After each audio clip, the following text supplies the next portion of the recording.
जानकारी के लिए हमारे साथ हमारे वरिष्ठ सहयोगी दीपक जुड़ गए हैं। दीपक, जिस तरीके से दिल्ली में कोरोना के आंकड़े लगातार बढ़ते हुए नजर आ रहे हैं, इसको लेकर अब दिल्ली सरकार क्या कुछ तैयारी करेगी? क्योंकि लगातार जो आंकड़े हैं वो है 1083 नए केस सामने आए हैं, एक की मौत भी बताई जा रही है, तो सरकार अब क्या कुछ कदम उठाएगी? जी बिल्कुल सवाली, सबसे पहले मैं आपको बता दूं कि पिछले 24 घंटे में जो कोरोना के आंकड़े हैं वो 1083 हो गए हैं, जबकि पूरी अगर एक्टिव केसों की बात की जाए तो 4000 के पार है। अगर दिल्ली में कोरोना की केसों को देखी जाए तो लगातार जो है दिन प्रतिदिन इजाफा हो रहा है।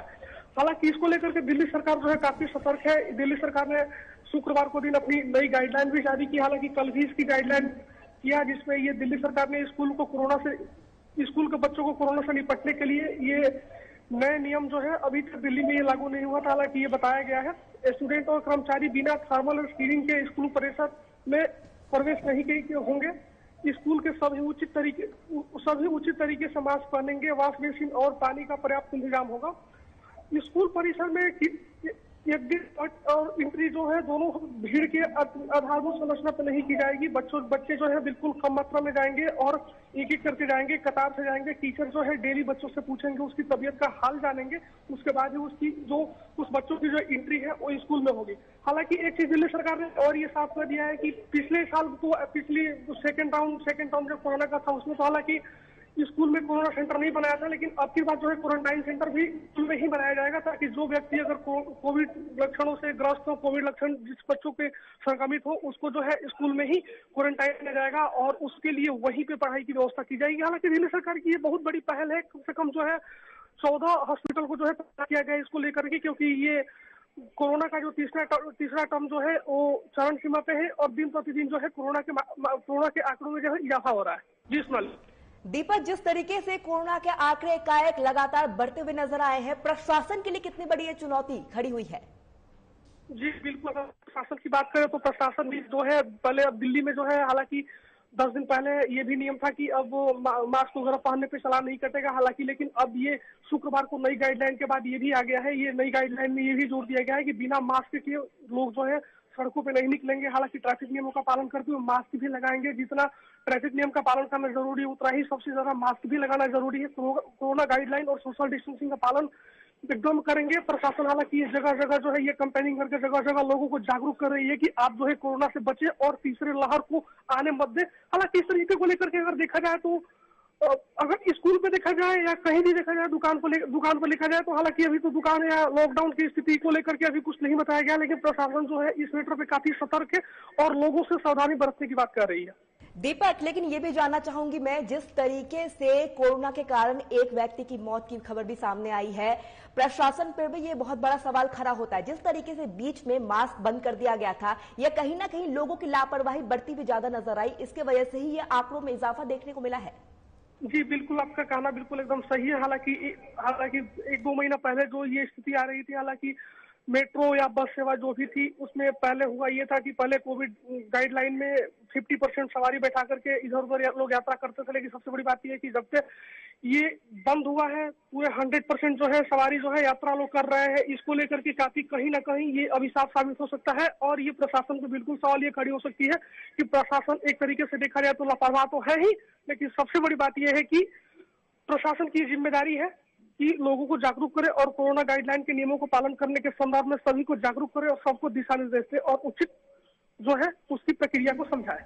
बिल्कुल दीपक, ये भी जानना चाहूंगा मैं, जिस तरीके से कोरोना में इजाफा हुआ है लेकिन बच्चों के एग्जाम भी सर पे हैं, इसको लेकर भी प्रशासन को खास ध्यान देना पड़ेगा। जिस तरीके से कोरोना बढ़ रहे हैं, बच्चों में यह संक्रमण ना फैले, इसको लेकर भी प्रशासन को खासा इंतजाम करना पड़ेगा। क्या कुछ और प्रशासन इसको लेकर इंतजाम कर सकती है और क्या कुछ बच्चों के लिए व्यवस्था और की जा सकती है, इस पे जरा बताएं। जी बिल्कुल, अगर प्रशासन को देखा जाए तो प्रशासन और दिल्ली सरकार ने जो है ये नई एक एडवाइजरी में बताया है कि जो स्टेशनरी है, जो बुक्स की दुकानें हैं या जो बच्चे बुक्स लेकर आते हैं, उसको लेकर के एक दूसरे को हस्तांतरित नहीं किया जाएगा। जिस बच्चे का बुक है वो निजी उस बुक का उपयोग करेगा, किसी दूसरे को अपनी नोट्स या कॉपी आदान प्रदान नहीं करेगा। हालांकि ये सब करने से जो है कोरोना गाइडलाइंस में जो पालन होगा उसका उल्लंघन नहीं होगा। इसको लेकर के कोरोना के काफी हद तक जो है ये सावधानी बरतने के लिए यहाँ एक रास्ता है, एक अहम एक तरकीब है।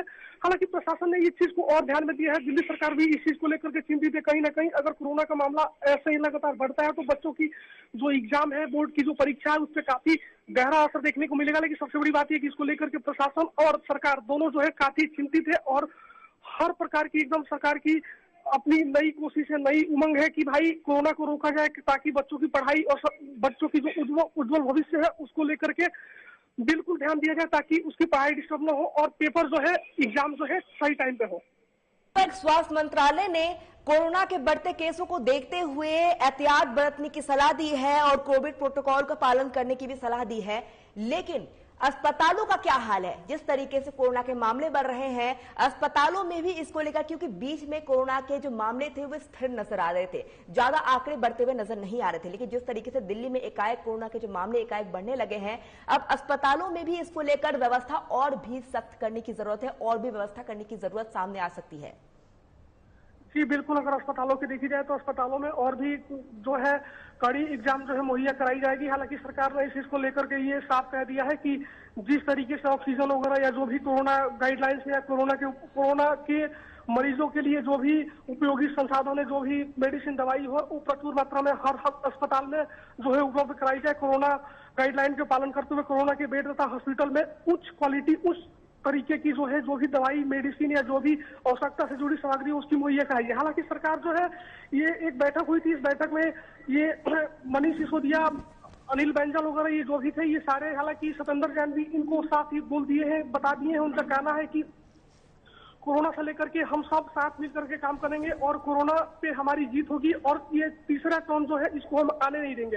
हालांकि एक रूप से देखा जाए कि ये जो तीसरे टर्म की जो कोरोना है बच्चों पे काफी गहरा प्रभाव पड़ रहा है। हालांकि ये भी कहना सत्य है कि कहीं ना कहीं ये बच्चों की लापरवाही तथा पुलिस प्रशासन की लापरवाही भी इसके जो है ये प्रमुख घटक हो सकते हैं। अगर प्रमुख घटक की बात की जाए तो दिल्ली सरकार जो है अपनी कड़ी पुख्ता एग्जाम कही जा रही है। करने के बाद अगर इसको देखा जाए तो हर तरीके के जो है संसाधन और हर तरीके के उपकरण जो है मुहैया सरकार कराने में जुटी हुई है। जी सोनाली। बिल्कुल दीपक, तमाम जानकारी देने के लिए आपका बहुत बहुत धन्यवाद। लगातार कोरोना के मामले बढ़ते हुए नजर आ रहे हैं, आंकड़ों में इजाफा देखने को मिल रहा है। 1083 मामले सामने आए हैं, एक की मौत हो गई है। स्वास्थ्य विभाग ने इसको लेकर तमाम तैयारी कर रखी है, अस्पतालों में भी इसको लेकर तमाम व्यवस्था की जा रही है, साथ ही बच्चों पर भी खासा ध्यान देने की बात कही गई है। तमाम जानकारी हमारे वरिष्ठ सहयोगी दीपक ने हमें पहुंचाई है और इस कोरोना को लेकर क्या कुछ आंकड़े हैं वो भी उन्होंने विस्तार से बताए हैं। फिलहाल इस बुलेटिन में इतना ही। देखते रहिए साधना प्लस न्यूज। नमस्कार।